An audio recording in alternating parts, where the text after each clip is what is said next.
Surfeit of Thieves. "This looks interesting," said Indic, his eyes narrowing to observe the black caravan making its way to the spires of the secluded castle. A gaudy alien coat of arms marked each carriage, the lacquer glistening in the light of the moons. "What do you suppose they are?" "They're obviously well off," smiled his partner, Uriah. "Perhaps some new imperial cult dedicated to the acquisition of wealth. Go into town and find out what you can about the castle," said Indic. "I'll see if I can learn anything about who these strangers are. We meet on this hill tomorrow night." Uriah had two great skills, picking locks and picking information. By dusk of the following day, she had returned to the hill. Indic joined her an hour later. "This place is called Old Olira," she explained. "It dates back to the Second Era, when a collection of nobles built it to protect themselves during one of the epidemics. They didn't want any of the diseased masses to get into their midst and spread the plague, so they built up quite a sophisticated security system for the time. Of course, it's mostly fallen into ruin, but I have a good idea about what kind of locks and traps might still be operational." "What did you find out?" "I wasn't nearly so successful," frowned Indic. "No one seemed to have any idea about the group, even that they were here. I was about to give up, but at the Charterhouse I met a monk who said that his masters were a hermetic group called the Order of Saint Inua.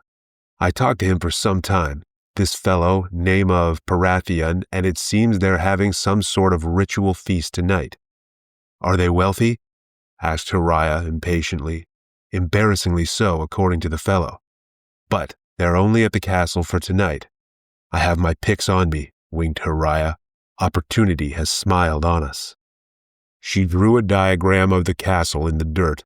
The main hall and kitchen were near the front gate, and the stables and secured armory were in the back. The thieves had a system that never failed. Uriah would find a way into the castle and collect as much loot as possible, while Indic provided the distraction. He waited until his partner had scaled the wall before rapping on the gate.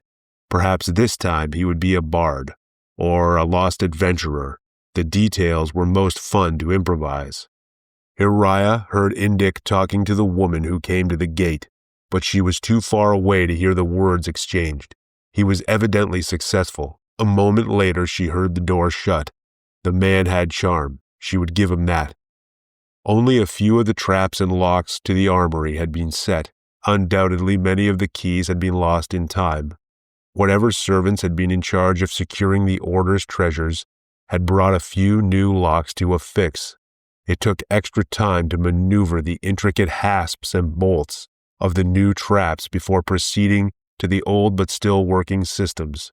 But Uriah found her heart beating with anticipation. Whatever lay beyond the door, she thought, must be of sufficient value to merit such protection. When at last the door swung open, the thief found her avaricious dreams paled to reality. A mountain of golden treasure, ancient relics glimmering with untapped magicka, weaponry of matchless quality, gemstones the size of her fist, row after row of strange potions and stacks of valuable documents and scrolls. She was so enthralled by the sight, she did not hear the man behind her approach. "You must be Lady Tressid," said the voice, and she jumped. It was a monk in black, hooded robe, intricately woven with silver and gold threads. For a moment she could not speak. This was the sort of encounter that Indic loved, but she could think to do nothing but nod her head, with what she hoped looked like certainty. "I'm afraid I'm a little lost," she stammered. "I can see that," the man laughed. "That's the armory. I'll show you the way to the dining hall. We were afraid you weren't going to arrive. The feast is nearly over." Uriah followed the monk across the courtyard to the double doors leading to a dining hall. A robe identical to the one he was wearing hung on a hook outside, and he handed it to her with a knowing smile. She slipped it on. She mimicked him as she lowered the hood over her head and entered the hall. Torches illuminated the figures within around the large table. Each wore the uniform black robe that covered all features, and from the look of things, the feast was over.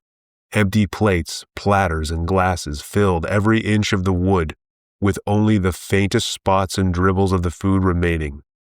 It was a breaking of a fast, it seemed.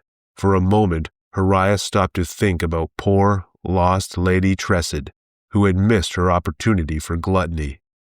The only unusual item on the table was its centerpiece, a huge golden hourglass, which was on its last minute's worth of sand. Though each person looked alike, some were sleeping, some were chatting merrily to one another, and one was playing a lute.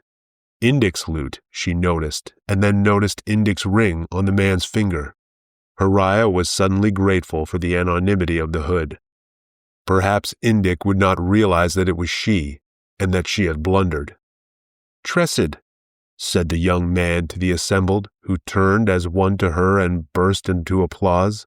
The conscious members of the order arose to kiss her hand and introduce themselves.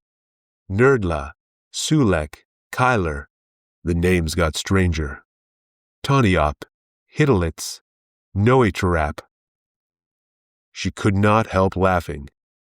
"I understand. It's all backwards. Your real names are Aldrin, Celius, Relic, Poinot, Stillith, Parathian." "Of course," said the young man. "Won't you have a seat?" "Say," giggled Hariah, getting into the spirit of the mask and taking an empty chair. "I suppose that when the hourglass runs out, the backwards names go back to normal." "That's correct, Tressid," said the woman next to her. "It's just one of our order's little amusements. This castle seemed like the appropriately ironic venue for our feast, devised as it was to shun the plague when victims who were in their way a walking dead."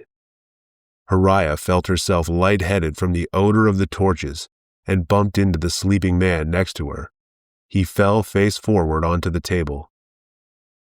"Poor Esurak Tisserif," said a neighboring man, helping to prop the body up. "He's given us so much." Hariah stumbled to her feet and began walking uncertainly for the front gate. "Where are you going, Tressid?" asked one of the figures, his voice taking on an unpleasant mocking quality. "My name isn't Tressid," she mumbled, gripping Indic's arm. "I'm sorry, partner, we need to go." The last crumb of sand fell in the hourglass as the man pulled back his hood. It was not Indic, it was not even human, but a stretched grotesquerie of a man with hungry eyes and a wide mouth filled with tusk-like fangs. Hariah fell back into the chair of the figure they called Esurak Tisrif. His hood fell open, revealing the pallid, bloodless face of Indic. As she began to scream, they fell on her. In her last living moment, Hariah finally spelled Tressid backwards.